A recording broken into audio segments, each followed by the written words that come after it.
in our minds, we're imagining we're the water. It can jump over rocks because it hits an obstacle. It has this way of like, you know, parting and coming back together. And a river has a much more sort of flowing feeling. So we tried really to encapsulate that in the movement. It's going to be a little different every time we do it because it's live. So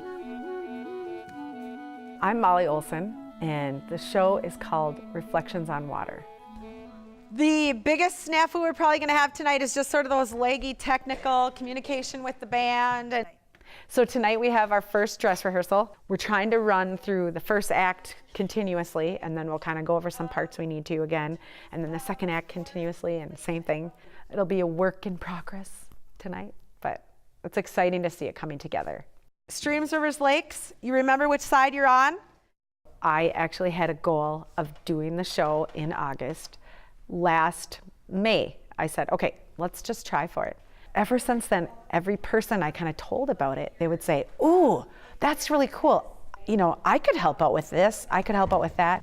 Just for the first act. You can do just first act stuff. One of my close friends was at our house in Ely for dinner, and I was sharing my idea, and he got really excited, and he said, well, are you gonna do it? Just do it. And I said, well, I have to apply for, you know, a grant, and I just don't know if I'll get the grant. He said, you know what? Don't worry about the grant.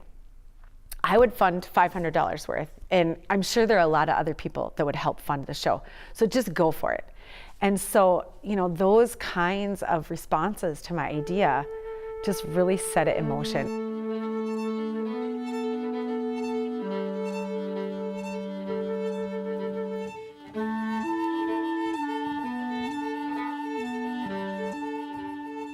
With the kind of energy that people bring to Ely, they seem like they are independent spirits, but they also value community. And so it's kind of, that's unique. And then also it seems to draw people who are creative.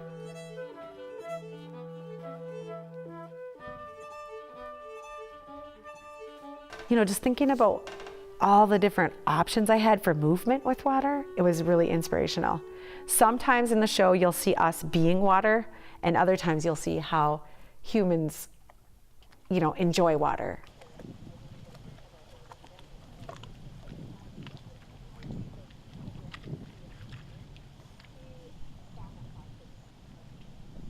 Moving to Ely, you are surrounded by water. I mean, it's the Boundary Waters, right? And so if it's the summer, you're out, you're fishing, you're canoeing, paddleboarding, whatever your love is, you're doing something on the water. And in the winter, we ski, we sled, we ice skate. I mean, we just love it.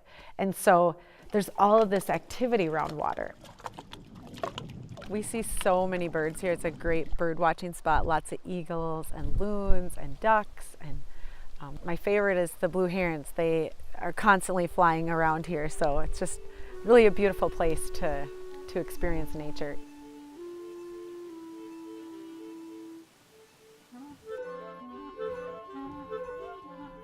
Just that experience when you go into the Boundary Waters of just reconnecting with your humanity and with everything around you. And there's a couple pieces in this show that really speak to me about that.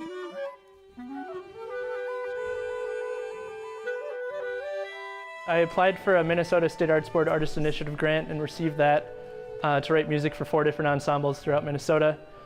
So one of the ensembles was the Accidental Ensemble here in Ely. We're a mixed string and wind ensemble, and that's kind of uncommon. And because we are in northern Minnesota, you know, we don't have access to other players. You know, you have to kind of, it's hard to find music to fit us. I wrote music for Streams, Rivers, and Lakes that the Accidental Ensemble is performing. I knew that he had that ability to mimic, you know, nature, and I thought, how cool would that be? And so then I talked to Michael about it, and then I put Molly and Michael in touch with each other, and then it all just kind of worked out together. The composer, Michael, really listened to what I was looking for. I wanted music that would evoke the feelings of streams and then transform into rivers and then transform to lakes. This is the first time I've written for dance, so keeping in mind kind of time signatures and tempos and things like that and how those will actually map onto physical movements. It's not just kind of, I get to do whatever I want and I get to change it as often as I want, but being conscious of people keeping track of that outside of reading the music. So being able to keep track of it physically is something that was different for me to explore for this. That was really cool.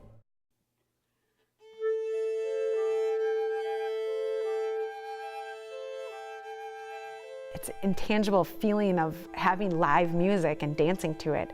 You're experiencing the whole gamut. So not only are your senses involved in the dance and the movement, but your ears are also picking up little nuances that they're bringing to the piece. The advice that I got from Twyla Tharp about making space for creativity, that was super important. And then, find people that you trust that can support you through the process, who will take parts of the work on. That has been really, really beneficial. Finding those key people to kind of support you along the way, and then just making that time and space for that creativity. That was really important in this process.